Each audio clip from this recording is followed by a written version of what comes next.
അള്ളാഹുവിൻ്റെ റസൂൽ സല്ലല്ലാഹു അലൈഹി വസല്ലമയുടെ മജ്ലിസിലേക്ക് സഹാബത്തെല്ലാം ഇരിക്കുന്ന ഒരു സദസ്സിലേക്ക് ഒരു ചെറുപ്പക്കാരൻ, ഒരു യുവാവ് കടന്നു വന്നു. എന്നിട്ട് അദ്ദേഹം നബി സല്ലല്ലാഹു അലൈഹി വസല്ലമയോട് ചോദിക്കുകയാണ്, യാ നബി അല്ലാഹ്, അള്ളാഹുവിൻ്റെ നബിയെ, അതഅ്ദനു ലീ ഫിസ്സിന, ഓ നബിയെ, അങ്ങെനിക്ക് വ്യഭിചാരത്തിന് അനുവാദം നൽകുമോ, അതെനിക്ക് അനുവദിച്ചു നൽകുമോ? ഫസാഹന്നാസു ബിഹ്, ഈ ചോദ്യം കേട്ടപ്പോൾ നബി സല്ലല്ലാഹു അലൈഹി വസല്ലമയോട് നബിയുടെ മുന്നിൽ വെച്ച് ഇങ്ങനെ ഒരു ചോദ്യം ഈ യുവാവ് ചോദിച്ചപ്പോൾ ആളുകളെല്ലാം ഒച്ചയിട്ടു, അവരെല്ലാം ശബ്ദമുണ്ടാക്കി. റസൂലുള്ളാഹി സ്വല്ലല്ലാഹു അലൈഹി വസല്ലമ ആകട്ടെ നബി പറഞ്ഞു, ഖർരിബൂ, അയാളോട് ഇങ്ങോട്ട് അടുത്തേക്ക് വരാൻ പറയും. അങ്ങനെ ഉദ്നു ഫദന ഹത്താ ജലസ ബൈന യദൈഹി, അടുത്തേക്ക് വരൂ എന്ന് നബി സല്ലല്ലാഹു അലൈഹി വസല്ലം പറഞ്ഞു. അയാൾ അടുത്തേക്ക് വന്ന് നബിയുടെ മുന്നിലിരുന്നു. നബി സല്ലല്ലാഹു അലൈഹി വസല്ലം അദ്ദേഹത്തോട് ചോദിച്ചു, അതുഹിബ്ബുഹു ലി ഉമ്മിക്, നിന്റെ ഉമ്മ അത് ചെയ്യുന്നത് നീ ഇഷ്ടപ്പെടുമോ, നിനക്കത് ഇഷ്ടമാണോ? അദ്ദേഹം പറഞ്ഞു, ലാ ജഅലനില്ലാഹു ഫിദാക്, ഇല്ല ഇല്ല, ഒരിക്കലുമില്ല. നബി സല്ലല്ലാഹു അലൈഹി വസല്ലം പറഞ്ഞു, കദാലിക അന്നാസ് ലാ യുഹിബ്ബൂനഹു ലി ഉമ്മഹാതിഹിം, എങ്കിൽ ജനങ്ങളും അങ്ങനെ തന്നെയാണ്. ആളുകൾ ആരും അവരുടെ ഉമ്മമാർ, ഒരാളും അയാളുടെ ഉമ്മ വ്യഭിചരിക്കുന്നത് ഒരിക്കലും ഇഷ്ടപ്പെടുകയില്ല. അതുഹിബ്ബു ലിബ്നതിക്, നിന്റെ മകളത് ചെയ്യുന്നത് നീ ഇഷ്ടപ്പെടുമോ? ലാ ജഅലനില്ലാഹു ഫിദാക്, ഇല്ല ഇല്ല.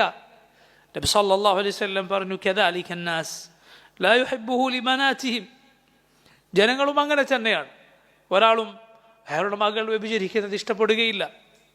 അതുഹിബ്ബുഹു ലി ഉഖ്തിക്, നിന്റെ സഹോദരി വ്യഭിചരിക്കുന്നത് നീ ഇഷ്ടപ്പെടുമോ? ലാ ജഅലനില്ലാഹു ഫിദാക്. നബി സല്ലല്ലാഹു അലൈഹി വസല്ലം അതേ മറുപടി, ജനങ്ങളും അങ്ങനെ തന്നെയാണ്, അവരാരും അവരുടെ സഹോദരിമാർ വ്യഭിചരിക്കുന്നത് ഇഷ്ടപ്പെടുകയില്ല. അള്ളാഹുവിൻ്റെ റസൂൽ സല്ലല്ലാഹു അലൈഹി വസല്ലം ഇങ്ങനെ രക്തബന്ധുക്കളായ ചില സ്ത്രീകളുടെ കാര്യം അദ്ദേഹത്തോട് വീണ്ടും ചോദിച്ചു. എല്ലാത്തിനും അദ്ദേഹം ഇല്ല എന്നാണ് മറുപടി.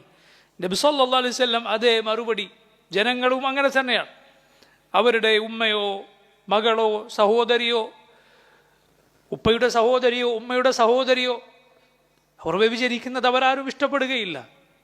ഒടുവിൽ റസൂലുള്ളാഹി സ്വല്ലല്ലാഹു അലൈഹി വസല്ലം ആ ചെറുപ്പക്കാരൻ്റെ നെഞ്ചിൽ കൈവെക്കുകയും എന്നിട്ട് ഇങ്ങനെ പ്രാർത്ഥിക്കുകയും ചെയ്തു, അല്ലാഹുമ്മ തഹ്ഹിർ ഖൽബ, അല്ലാഹുവേ, ഇവൻ്റെ ഹൃദയത്തെ നീ ശുദ്ധീകരിക്കണമേ. വഗ്ഫിർ ദംബ, ഇവൻ്റെ പാപം നീ പുറത്തു കൊടുക്കണമേ. വഹസ്സിൻ ഫർജ, ഇവൻ്റെ ലൈംഗികാവയവത്തിന് നീ വിശുദ്ധി നൽകണമേ. നോക്കൂ, റസൂലുള്ളാഹി സ്വല്ലല്ലാഹു അലൈഹി വസല്ലം ഈ ചോദ്യം ആളുകളെല്ലാം മര്യാദകേടായി കണ്ട, അവരെല്ലാം ഒച്ചയിട്ട ഈ ചോദ്യം ചോദിച്ച യുവാവിനോട് എത്ര കരുണയോടെയാണ്, എത്ര അവധാനതയോടെയാണ് നബി സല്ലല്ലാഹു അലൈഹി വസല്ലം പെരുമാറിയത്. പ്രിയമുള്ളവരെ, നമ്മുടെ യുവാക്കൾ, നമ്മുടെ ചെറുപ്പക്കാർ, അവരോട് ഇതുപോലെ കരുണയോടെ പെരുമാറാനും ഇതുപോലെ കാര്യങ്ങൾ അവധാനതയോടെ പഠിപ്പിച്ചു കൊടുക്കാനും അവരെ നന്മയിലേക്ക് കൊണ്ടുവരാനും അവരുടെ ബുദ്ധിയെ തൊട്ടുണർത്തുന്ന, അവരെ ശരിയായ മാർഗത്തിലേക്ക്, പക്വതയുടെ വഴിയിലേക്ക് നയിക്കാനും ആളുകൾ ആവശ്യമുള്ളവരാണ്. എത്ര പേരുണ്ട് നമ്മുടെ സമുദായത്തിൽ, നമ്മുടെ സമൂഹത്തിൽ അവർക്ക് നന്മ പഠിപ്പിച്ചു കൊടുക്കാൻ. എന്നാൽ അവരെ തിന്മയിലേക്ക് വിളിക്കുന്ന, അവരെ വൃത്തികേടുകളിലേക്ക് കൊണ്ടുപോകുന്ന ഉപായങ്ങളും വഴികളും അതിൻ്റെ ആളുകളും നാട് നിറഞ്ഞിരിക്കുകയാണ്.